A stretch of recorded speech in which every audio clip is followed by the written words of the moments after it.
Gujarat government જોબના YouTube platform પર આપ સૌનું દિલથી હાર્દિક સ્વાગત કરું છું. આજની વિડીયોમાં આગળ વધીએ એના પહેલાં રિક્વેસ્ટ કરું છું. ગઈકાલ ખૂબ જ મહત્વપૂર્ણ અપડેટ આવી હતી. CCE ગ્રુપ બીના પરિણામ જાહેર કરવા બાબત પ્રોવિઝનલ લિસ્ટ આવી ગયું છે. કટ ઓફ મેરિટ તમે જોઈ શકો છો. 28 જુલાઈથી ઓજસ પર એક નવી ભરતી શરૂ થવાની છે. એની નોટિફિકેશન આપણે વિડીયો બનાવીને મૂકી છે, જરૂરથી ચેક કરજો.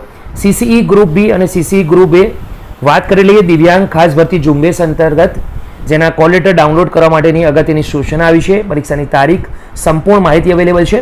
GSSB તરફથી એક નવી નોટિફિકેશન આવી છે જગ્યામાં વધારો કરવા બાબત. લગભગ 500 જગ્યા હતી અને હવે 800 જગ્યા થઈ ગઈ છે. તો તેની માહિતી જરૂરથી ચેક કરી લેજો. હોઈ શકે છે તેમાં તમે એ ભરતીમાં ફોર્મ પણ ભર્યા હોય. જો તમે ગુજરાતમાં આવનારા ભરતી મેળામાં ઇન્ટરેસ્ટેડ છો, પ્રાઇવેટ નોકરીઓમાં મેળવવા માંગો છો, તો આજની આ વિડીયો તમે ગઈકાલે મૂકેલો છે તે ખાસ ચેક કરી લેજો. વિદ્યાસહાયક ભરતી અંતર્ગત ખૂબ જ મોટા સમાચાર, ગુડ ન્યૂઝ અવેલેબલ છે. ગઈકાલ 19 જુલાઈના રોજ આવ્યા હતા. તો એકવાર વિડીયો ખાસ ચેક કરજો, બનાવીને મૂક્યો છે. GWSSB 23 જુલાઈથી અરજી શરૂ થશે અને છેલ્લી તારીખ 28 રહેશે. તો ગુજરાત પાણી પુરવઠા અને ગટર વ્યવસ્થા બોર્ડ અંતર્ગત જે અપડેટ આવી છે તેનો વિડીયો પણ અવેલેબલ છે.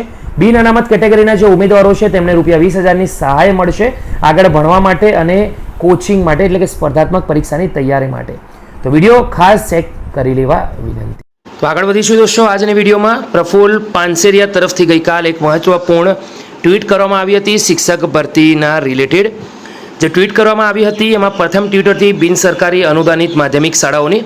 તો આ શાળાઓની અંદર શિક્ષણ સહાયકની જે ભરતી છે વર્ષ 2024 અન્વયે તારીખ 22 જુલાઈ 2025ના રોજ ફાઇનલ શાળા ફાળવણી જાહેર કરી છે, એટલે કે ગઈકાલ.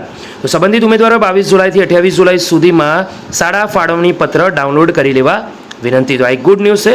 શાળા ફાળવણી થઈ છે તો એને ડાઉનલોડ કરી લેવું. આગળ વધીશું દોસ્તો. બીજી ટ્વીટ પણ હતી કે સરકારી માધ્યમિક શાળાઓમાં શિક્ષણ સહાયક ભરતી 2024 અન્વયે 22 જુલાઈ 2025ના રોજ ફાઇનલ શાળા ફાળવણી જાહેર કરેલી છે. તો આ સરકારી માધ્યમિક શાળા છે ને ઉપર દોસ્તો વાત કરીએ તો બિન સરકારી અનુદાનિત શાળા છે. તો દરેકની અંદર એક જ અપડેટ છે કે 22 જુલાઈથી 24 જુલાઈ દરમિયાન શાળા ફાળવણી પત્ર ડાઉનલોડ કરી લે. તો જે તે ઉમેદવારો આમાં સિલેક્ટ થયા છે તો જરૂરથી ફાળવણી પત્ર ડાઉનલોડ કરી લે. આપણા યુટ્યુબ પ્લેટફોર્મ તરફથી દરેકને કોંગ્રેચ્યુલેશન. ફરીથી મળીશું એક નવી અપડેટ સાથે, નવી નોટિફિકેશન સાથે.